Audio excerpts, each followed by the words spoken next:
اس کام کو سمجھنا چاہیے کہ دعوت کی اصل کیا ہے اور دعوت کیوں دی جاتی ہے، دعوت کی کیا اصل ہے اور دعوت کیوں دی جاتی ہے، اور اس کے کیا آداب اور کیا شرائط ہیں، اس کو سمجھنا چاہیے کہ دعوت کیوں دی جاتی ہے اور داعی کو دعوت کا کیا فائدہ ہے۔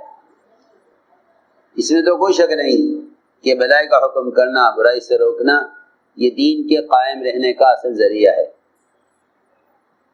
کیونکہ جب امت یہ دو کام چھوڑ دے گی، تو امت وحی کی برکات سے اور دعا کی قبولیت سے محروم ہو جائے گی۔ کہ جب یہ امت دو کام چھوڑ دے گی، بھلائی کا حکم کرنا، برائی سے روکنا، تو وحی کی برکات اور دعا کی قبولیت سے امت محروم ہو جائے گی۔ اس میں کوئی شک نہیں کہ یہ دونوں کام ایسے بنیادی اور لازمی ہیں کہ جن کے بغیر امت اعمال صالحہ اور عبادات مقبولہ کر کے بھی خسارے سے بچ نہیں سکتی۔ یہ بھی اللہ ہی نے فرمایا ہے کہ ساری انسانیت خسارے میں ہے۔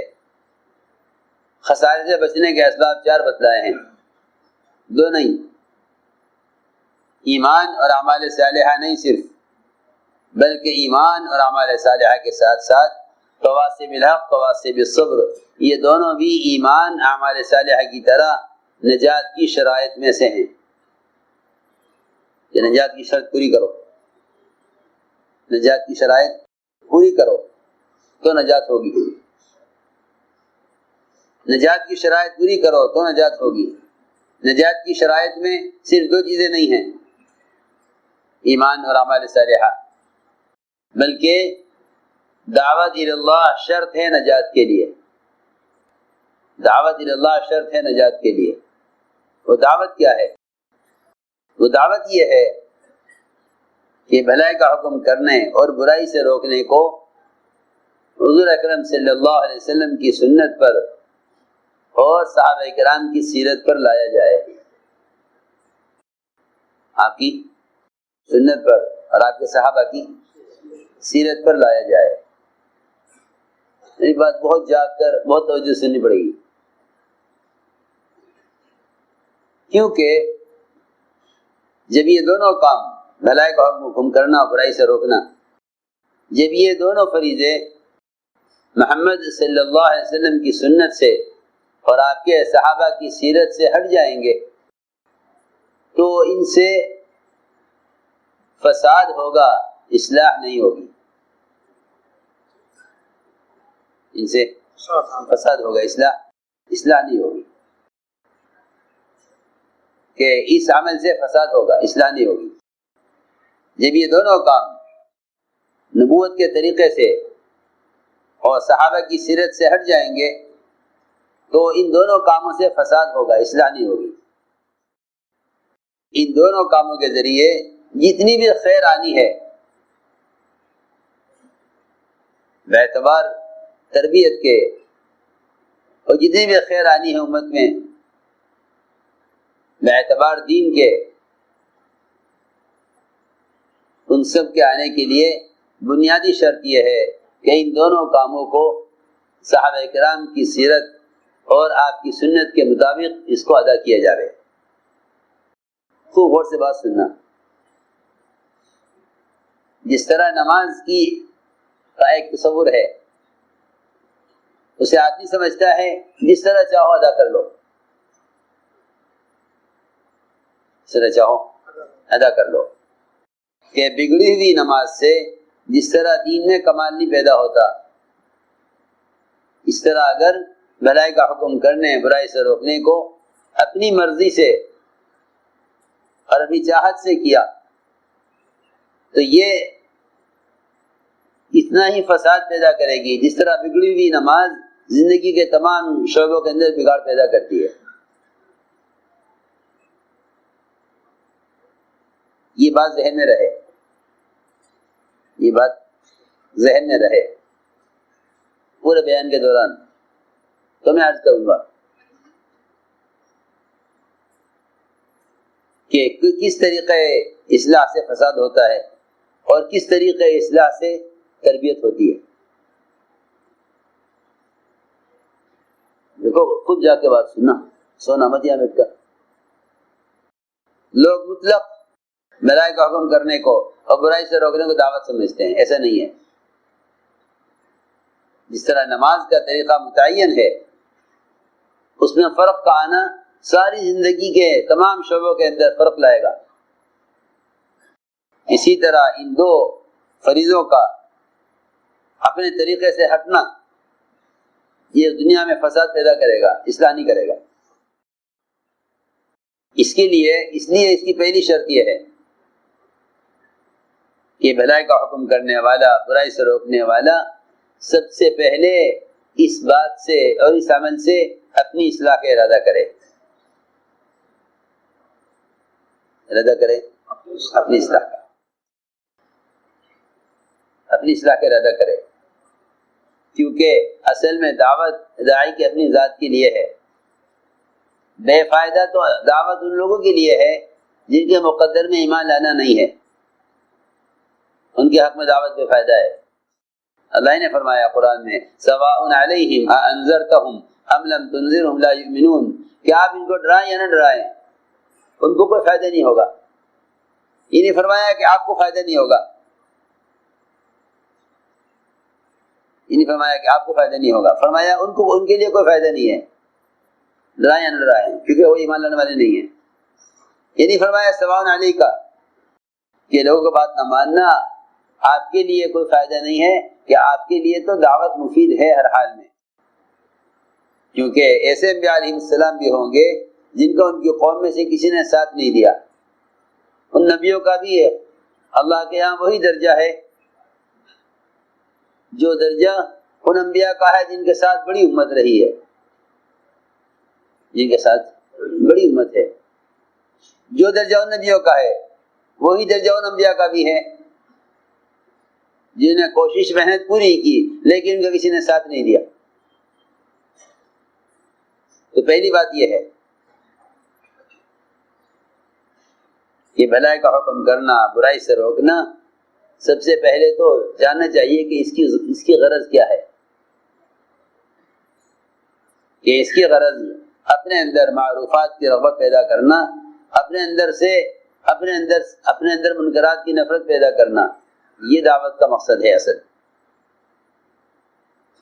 کہ اپنے اندر بھلائی اور معروفات کی رغبت پیدا کرو، دوسروں کو معروفات کا حکم کرو، اپنے اندر سے منکرات کو نکالنے کے لیے دوسروں کو منکر سے روکو.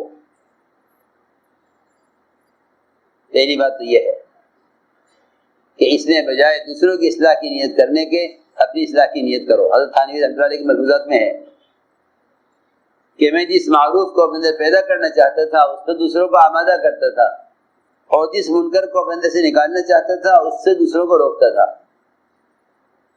اصل بات پہلی بات یہ ہے کہ یہ دونوں کام اس کے لیے اپنی ذات کے لیے. اس لیے کہ جو لوگ اس کام کو دوسروں کی اصلاح کی غرض سے کرتے ہیں،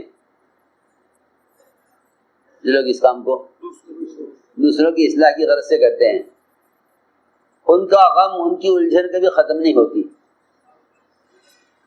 اور ایسا کرنے والے اپنے عیوب سے اور اپنے گناہوں سے اور اپنی خطاؤں سے غافل ہو جاتے ہیں، کیونکہ ان کے اوپر فکر اس کا ہوتا ہے کہ فلاں ایسا کیوں کر رہے، لوگ ایسا کیوں کر رہے. جس کی نظر دوسروں کی اصلاح پر ہوگی وہ اپنے عیوب سے غافل رہے گا، اپنے عیوب سے غافل رہے گا. یہاں تک پہنچ جائے گا یہ کہ اس کو اپنے کبائر کے مقابلے میں دوسروں کے صغائر بڑے معلوم ہوں گے. اپنے کبائر کے مقابلے میں، کہ اپنے بڑے گناہوں کے مقابلے میں دوسروں کے چھوٹے گناہ اس کو بڑے معلوم ہوں گے کہ فلاں نے ایسا کیا، فلاں نے ایسا کیا، فلاں نے ایسا کیا، فلاں نے ایسا کیا دیا. وہ اپنی ذات کو بھلا دے گا. کیونکہ دوسروں کی اصلاح کی غرض اس کو اپنی ذات سے غافل کر دے گی، ذات سے اس کو غافل کر دے گی۔ یہ حدیث کا مفہوم عرض کر رہا ہوں، یہ حدیث کا مفہوم ہے کہ جو دوسروں کے عیوب کو دیکھے گا، دوسروں کی اصلاح کی فکر میں لگے گا، اس کا غم کبھی ختم نہیں ہوگا، اس کا غم کبھی ختم نہیں ہوگا۔ جی کہ جب تمہاری نظر کسی کے عیب پر پڑے تو اس کو پہلے تم اپنے اندر تلاش کرنا، اس کو پہلے اپنے اندر تلاش کرنا، تو تمہارا جذبہ دوسروں کی اصلاح سے ہٹ کر اپنی اصلاح کی طرف جائے گا، تمہارے اندر فکر اپنی اصلاح کا ہوگا کہ جو عیب نظر آئے اسے اپنے اندر تلاش کرو، اس کو اپنے اندر تلاش کرو،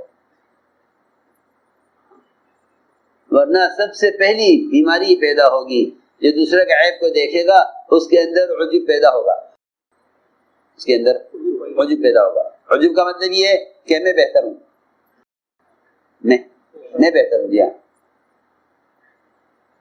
اس لیے میں نے چند باتیں ضروری عرض کی ہیں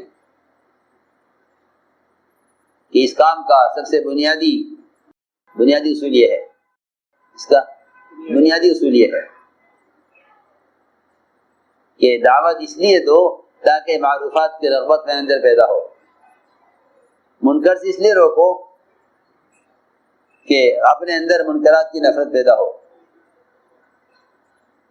اس میں کوئی شک نہیں کہ یہ کام بہت بہت بڑا کام ہے، لیکن لوگ اس کے آداب، اس کے اصول جانتے نہیں ہیں، لوگ اس کے آداب اور اصول نہیں جانتے کہ اس کے آداب اور اصول کیا ہیں۔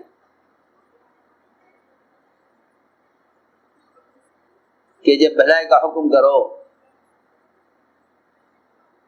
تو یہ کہیں کہ اپنی معروفات پر نظر مت رکھو، ورنہ اپنے آپ کو دوسروں سے بہتر سمجھ کر دعوت دے گا، دوسروں سے بہتر سمجھ کر دعوت دے گا۔ اور جب کسی کے منکر کو دیکھو تو اس منکر کرنے والے کو اپنے سے ذلیل مت سمجھو، بلکہ منکر کرنے والے کو اپنے سے بہتر سمجھو، اپنے سے بہتر سمجھو، کہ منکر کرنے والے کو اپنے سے بہتر سمجھو۔ اس کی وجہ ہے کہ یہ گناہ کرنے والا تو توبہ کے ذریعے اللہ کے قریب ہو جائے گا، اور میں گناہ گار کو ذلیل سمجھ کر اللہ سے دور ہو جاؤں گا، گناہ گار کو ذلیل سمجھ کر اللہ سے دور ہو جاؤں گا، اور یہ گناہ کرنے والا توبہ کر کے اللہ سے قریب ہو جائے گا۔ اور اسے نہیں معلوم کہ اس گناہ کرنے والے نے اللہ سے کیسی توبہ کی ہے۔ ایک عورت کو رجم کیا گیا پتھر مار کر زنا کرنے کی وجہ سے، تو آپ نے فرمایا اس عورت نے ایسی توبہ کی ہے کہ اگر اس کی توبہ کو ساری مخلوق پر تقسیم کر دیا جاوے، اس کی توبہ کو ساری مخلوق پر تقسیم کر دیا جاوے تو سب کی مغفرت ہو جاتی ہے۔ جی ہاں، ایک عورت کی توبہ،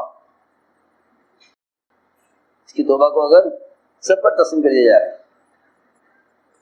تو سب کی مغفرت کے لیے سب کے حصے میں اتنی توبہ آوے جس سے سب کی مغفرت ہو جائے۔ ایک عورت کی توبہ لو، جس کی توبہ سب کے لیے کافی ہو، اس کی توبہ اس کے اپنی ذات کے لیے کیسی ہوگی؟